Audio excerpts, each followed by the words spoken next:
समय की कीमत व सदुपयोग।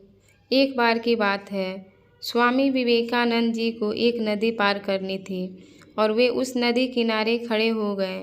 तभी उनके पास एक साधु आता है और उनसे पूछता है कि क्या आप ही स्वामी विवेकानंद जी हैं? उन्होंने जवाब दिया, हाँ, मैं ही स्वामी विवेकानंद हूँ। तो उस साधु ने उनसे पूछा कि आप इस नदी किनारे क्या कर रहे हो? तो स्वामी विवेकानंद जी ने जवाब दिया, मुझे इस नदी को पार करना है और मैं एक नाव का इंतज़ार कर रहा हूँ। तो साधु ने उनसे कहा कि आप इतने बड़े इंसान हो और बहुत सारे लोग आपको अपनी प्रेरणा का स्रोत मानते हैं, लेकिन आप इस एक मामूली सी नदी को पार नहीं कर सकते।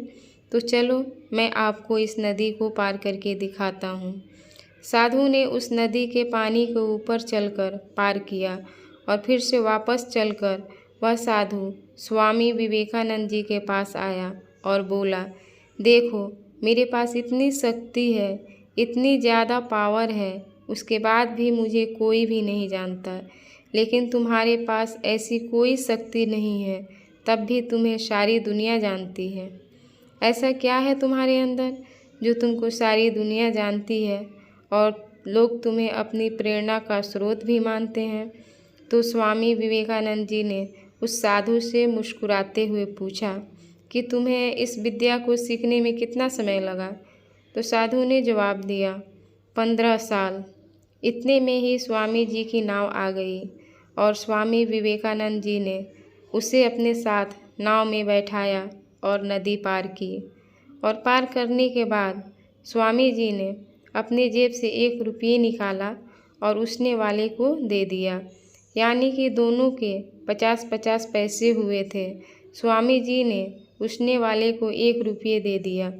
पैसे देने के बाद स्वामी जी ने उस साधु से कहा कि जो काम तुम 50 पैसे में कर सकते थे, उसे करने के लिए तुमने अपने जीवन के 15 साल बर्बाद कर दिए, और यही 15 साल अगर तुम समाज की भलाई में लगाते तो आज तुम्हें भी पूरी दुनिया जानती, लोग तुम्हें भी प्रेरणा का स्रोत मानते, और मैंने यही किया जिससे आज मुझे पूरी दुनिया जानती है और तुम्हें कोई नहीं जानता।